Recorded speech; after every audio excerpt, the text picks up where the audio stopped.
Good morning, students. I, Siddha from the Millennium School, welcome you to this session of chemistry. Students, we have been discussing the various atomic models that were proposed and then rejected for some of the limitations that the models faced, the facts that they could not explain. So, you have studied the Thomson's model, you have studied the Rutherford's model, and you have studied the Bohr's atomic model. So, on the basis of these models, we know how the modern atomic model came up, and according to the modern atomic model, we know that an atom is made up of two parts. That is, it has a positively charged nucleus and it has a space around, a 3D, that is three-dimensional space that is around the nucleus where the electrons are present. So according to the modern atomic model, an atom is made up of two parts. One is a positively charged nucleus and the second one is a three-dimensional space around the nucleus where the electrons are present. Now based on this model, I am going to take up the concept of shells, subshells and orbitals. That shells, subshells and orbitals that are present in the outer region, that is the space around the nucleus. So all the terms that I have used, orbitals, subshells and shells, they are present in the outer region. I will be taking them one by one and explaining you the definitions of these, what are basically orbitals, what are subshells, what are shells, and then further on I will tell you how the electrons are accommodated and so on. So the first one, orbital. How do you define an atomic orbital? An orbital is a three-dimensional space around the nucleus where the probability of finding the electron is maximum. Students, please pay attention to this term that I am repeatedly using, that is three-dimensional space around the nucleus, where there is a high probability. That is where the probability of finding the electron is maximum. Now we are not talking about the fixed circular paths or the orbits in which the electrons are revolving. Here I am talking about a space where there is the probability of finding the electron is maximum. An atom is composed of many orbitals. There are many orbitals in an atom, and each orbital in an atom can accommodate a maximum of 2 electrons. E minus stands for electrons. So there I am saying an atom has many orbitals and each orbital can accommodate a maximum of 2 electrons, and these 2 electrons have opposite spins. That is, the electrons are moving particles. They spin around their own axis. They have opposite spins. That is, if there are 2 electrons in an orbital, they will spin in opposite direction. One would be spinning in a clockwise direction, then the other one would be spinning in the anti-clockwise direction.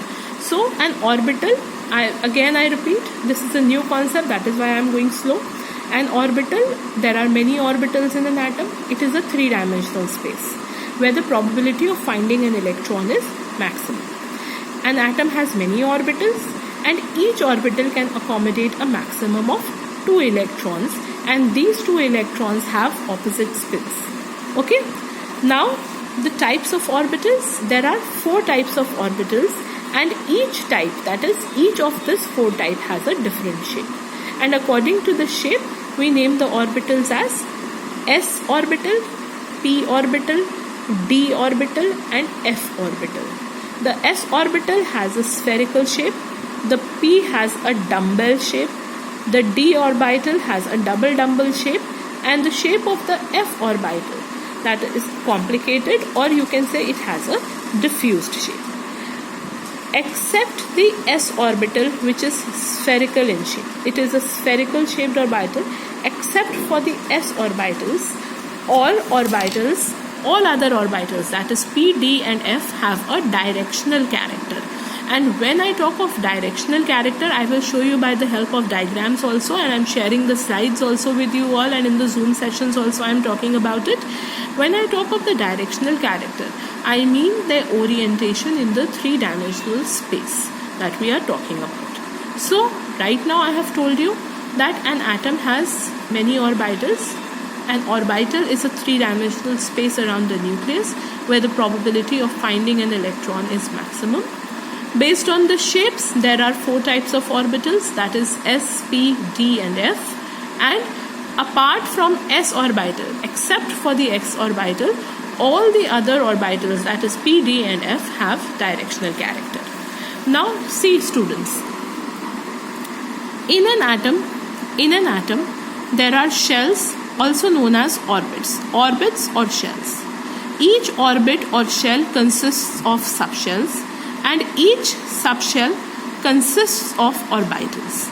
So an orbit is made up of subshells and subshells is made up of orbitals, and there are many orbitals present in an atom. That is, there are many orbitals present in an atom. An orbit, that is the shell, consists of subshell and the subshell consists of the orbitals. Now I come to the second subtopic, that is subshells. Now what are subshells? Subshells are again represented by letters S, P, D and F.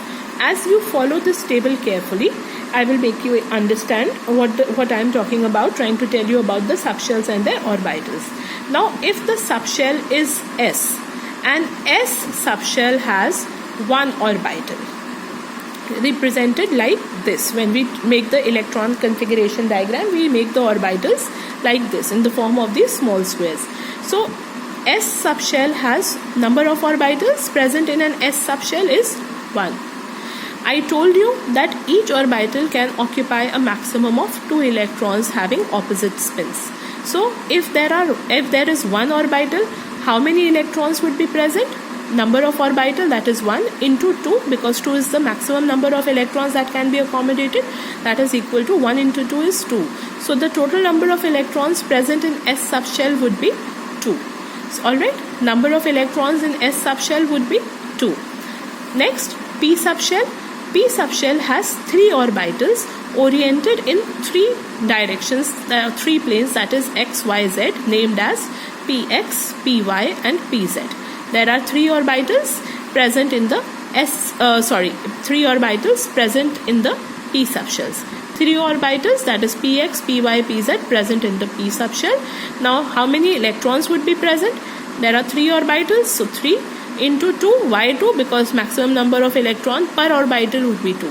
So one orbital has 2, therefore 3 will have 6 electrons. So there would be total number of 6 electrons present in the P subshell. Likewise, D orbital.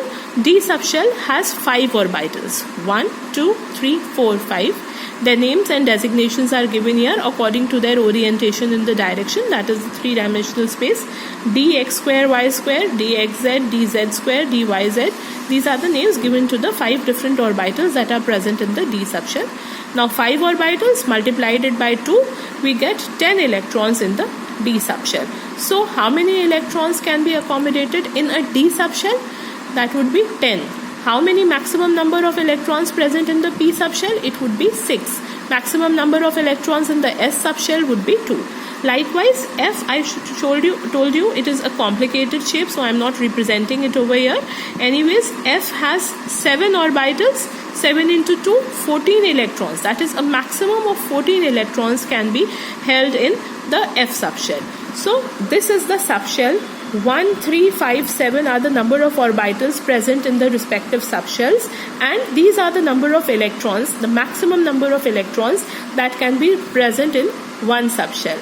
Just remember, irrespective whether it is an S orbital, P orbital, D orbital or F orbital, in each orbital there will only be 2 electrons.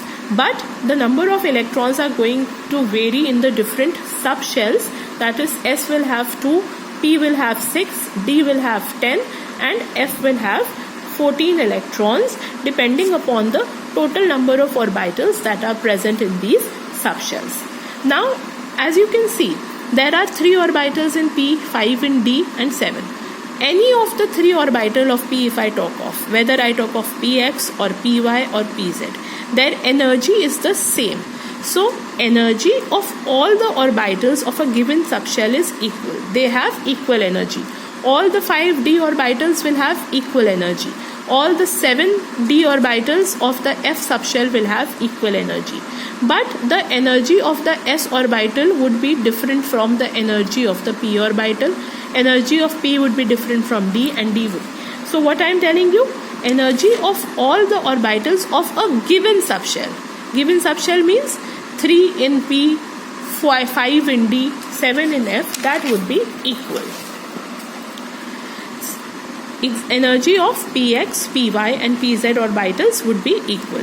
Similarly, energy of 5 orbitals of a given d subshell and 7 orbitals of a given f subshell is equal. Alright?